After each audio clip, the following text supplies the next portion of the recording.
শহর থেকে এবার ছাদ বাগান ছড়িয়ে পড়ছে দেশের বিভিন্ন অঞ্চলে, যার ফলে একদিকে যেমন বাড়ছে সবুজায়ন, অপরদিকে বিকশিত হচ্ছে সৌন্দর্য। রংপুরে চিফ জুডিশিয়াল ম্যাজিস্ট্রেট আদালতের ছাদে বাগান করে তাক লাগিয়ে দিয়েছেন বিচারক সুরুজ সরকার।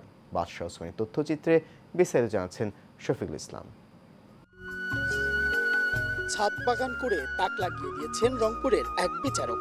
শখের বসে শুরু করা ছাদ বাগান এখন হয়ে উঠেছে সৌন্দর্যের প্রতীক। রংপুরের চিফ জুডিশিয়াল ম্যাজিস্ট্রেট আদালতের এই ছাদ বাগান দৃষ্টি কাড়বে যে কারো। এই বাগানে আম, কাঁঠাল, ডালিম, বড়ই, স্ট্রবেরি ও ড্রাগন সহ ৩৬৫টি দেশি বিদেশি ফলজ গাছের পাশাপাশি রয়েছে বনজ ও সবজি গাছের সমাহার। রাসায়নিক কোনো সার প্রয়োগ ছাড়াই করা হচ্ছে পরিচর্যা। উৎপাদিত সবজি বিচারক সহ কর্মকর্তাদের পরিবারে মেটাচ্ছে চাহিদা। আমি বাগান পরিচর্যা করি এবং এখানে ৩৬৫টা গাছ আছে। এরকম বাগান আরও সৌন্দর্য হলে আরও ভালো হবে। খুবই ভালো লাগছে। আমার জানা মতে রংপুরে এর চাইতে আর বাগান মানে নাই।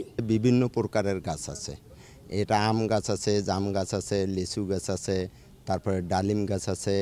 এমন কোনো ফল নাই যে এখানে ছাদে বাগানে নাই আমাদের।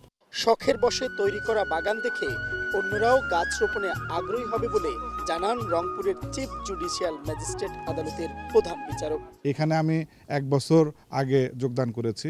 যোগদান করার পরে আমি যখন দেখলাম যে আমার কোনো ল্যান্ড নাই, কিন্তু আমার একটা বড় ছাদ আছে, আমি সেইটাতে নার্সিং করা শুরু করলাম। প্রায় 350 থেকে 400 গাছের যে সমারোহ দেখছেন, এইটা আমার হাত দিয়ে করা। আমার উদ্দেশ্য হলো যে এই ছাদটাকে মানুষের কাছে একটু লুক্রেটিভ করে তোলা, যে আপনার চেষ্টা থাকলে যে আপনি সব জায়গায় সবুজায়ন করতে পারেন। দিন দিন কমছে বৃক্ষ ও আবাদি জমির পরিমাণ। এমন প্রেক্ষাপটে ছাদ বাগান কিছুটা হলেও প্রকৃতির ভারসাম্য রক্ষায় ভূমিকা রাখবে বলে অভিমত পরিবেশবিদদের।